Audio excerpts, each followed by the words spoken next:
connu, en l'an 1534, Jacques Cartier, un navigateur français, a mis les pieds sur le territoire de Gaspé. Il n'est toutefois pas le premier à franchir cette terre remplie de richesses à exploiter.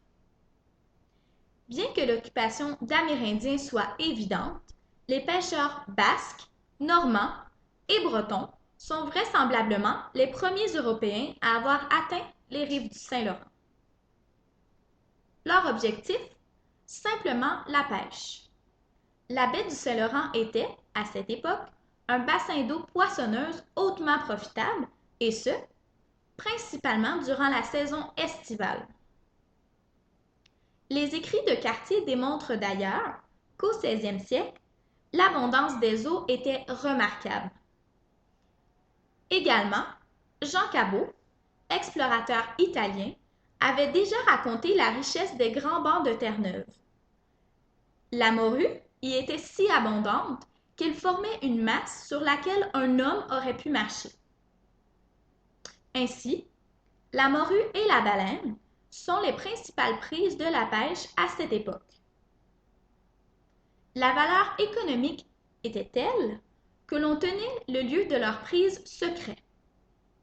En ce qui concerne la morue, elle est reconnue principalement pour ses propriétés de conservation, et pour ce qui est de la baleine, son gras, ayant des propriétés de combustible, est fortement en demande en Europe.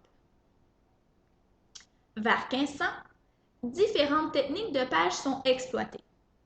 D'abord, la pêche verte, où la morue est salée, et la pêche sèche, où la morue est séchée au soleil. Le premier type de pêche peut être complété directement sur les bateaux, en direction de la mère patrie, alors que le deuxième nécessite des installations permanentes au sol.